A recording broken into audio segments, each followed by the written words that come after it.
John A.G. Silverguy presents The Silver Lining in Shedeur Sanders' Trial by Fire. Fire does not destroy silver, it reveals it. Silver does not shine because it is untouched. It shines because it has endured heat, pressure, and refinement. Shedeur Sanders did not enter the National Football League in comfort. He entered it through fire, late in the season, against playoff-level defenses, with little preparation and almost no margin for error. This is not a story about raw numbers. This is a story about a trial by fire, and the silver lining hidden inside it. Shedeur Sanders' rookie season with the Cleveland Browns has been widely criticized, most notably in Jason Lloyd's article published January 15th, 2026 in The Athletic. Lloyd's piece is data-driven and factually accurate, but it is incomplete. The numbers tell a harsh story, yet they do not tell the full one. According to Lloyd, Sanders ranked 167th out of 184 quarterbacks since the year 2000 in expected points added per dropback, finishing at negative .21. His sack rate on third and fourth down was 15%, ranking 164th. His completion success rate was 65%, ranking 179th. He also posted the longest average time to throw in the entire league at 3.19 seconds. Lloyd further notes that only about 8% of quarterbacks with an expected points added per dropback of negative .18 or worse through their first 7 starts since 2000 have gone on to have productive long-term careers. He does acknowledge some positives. Sanders had one of the lowest off-target rates among recent rookie quarterbacks. His yards per attempt on standard dropbacks was 7.6, ranking near the top among quarterbacks in similar situations since 2019. His scramble efficiency ranked 22nd out of 91 quarterbacks dating back to 2006. Taken alone, these numbers appear alarming. But football outcomes are not created in isolation, and quarterback efficiency metrics are among the most environment-dependent statistics in the sport. What is missing from Lloyd's analysis is the context of when, how, and with whom Shedeur Sanders was asked to play. First, consider timing. Sanders did not enter the lineup in September or October. He made his first start in Week 12, immediately after Thanksgiving in 2025. This matters enormously. Post-Thanksgiving football is when NFL teams are at their most mature, most consistent, and most motivated. Defensive systems are fully installed, communication errors are minimized, conditioning peaks, and playoff races intensify, making every snap more aggressive and less forgiving. League-wide data consistently shows that defensive efficiency improves by roughly 8 to 12% after Thanksgiving. Explosive passing plays decline, third down conversion rates fall, pressure efficiency rises. EPA models do not adjust for this seasonal effect, but it disproportionately harms rookie quarterbacks, especially those entering midstream. In Sanders' 7 starts, 5 opponents were 500 or better and actively fighting for playoff spots or seeding. These defenses were not experimenting. They were executing refined pressure packages and disciplined coverage schemes designed to win games, not evaluate talent. Now consider the environment Sanders stepped into. The Browns' offensive line was one of the worst in football. They finished 31st out of 32 teams in pass blocking efficiency. Over the season, they allowed 224 pressures and 29 sacks on 643 pass plays. The tackle group alone surrendered 143 pressures and 21 sacks, earning the lowest pass blocking grade in the league at 44.1. Pressure came fast, often within 2.5 seconds. During Sanders' starts, pressure occurred on approximately 40 to 63% of dropbacks, depending on opponent. That level of pressure fundamentally alters quarterback behavior.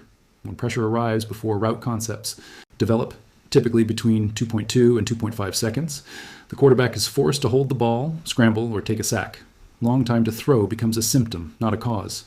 Sanders' 3.19 second average time to throw cannot be evaluated without this context. The wide receiver group compounded the problem. Cleveland's receivers ranked 32nd, dead last, by Pro Football Focus. Separation was poor, drops were frequent, yards after catch were nearly non-existent. Jerry Jeudy and David Njoku were average at best. The rest of the group struggled to win early or consistently. This forced Sanders into longer holds, tighter windows, and riskier throws. The running game provided little relief. The Browns ranked around 28th in yards per carry, averaging roughly 3.6 to 4.2 yards. Their rush success rate was bottom 5. That meant constant second and long and third and long situations, where defenses could rush aggressively without fear of play action or balance. EPA punishes quarterbacks heavily in these situations, but it does not assign blame to the offensive line, the receivers, or the run game. It simply records negative quarterback outcomes. Sanders also entered with effectively 0 runway. He had no first-team reps, no extended practice chemistry with starters, no veteran bridge quarterback easing the transition. Minimal scheme adjustments were made to protect him. Timing, trust, and communication, critical for quarterback success, were expected to appear instantly against peak season defenses. Play calling further limited his margin for error. Cleveland punted on over 55% of fourth downs, including several midfield situations, while trailing. Conservative decisions stalled momentum in games where opponents were playing aggressively to protect leads or improve playoff positioning. That left Sanders in predictable passing situations with defenses dictating terms. Personnel instability made matters worse. The offensive line used 10 different starting combinations throughout the season, 7 of them during Sanders' 7 starts. Injuries mounted late in the year, forcing backups into key roles just as opponents were getting healthier and more cohesive. Despite all of this, Sanders showed functional NFL traits. His scramble rate was above average at 7.11%. He averaged 9.3 yards per scramble. His scramble expected points added was positive 10.73. These are not the numbers of a quarterback panicking aimlessly. They indicate a player extending plays because the pocket collapsed too quickly to operate on schedule. His 7.6 yards per attempt on standard dropbacks further supports this. When protection and spacing existed, Sanders generated offense. His low off-target rate suggests ball placement was not the primary issue. When all of this context is added together, the interpretation changes.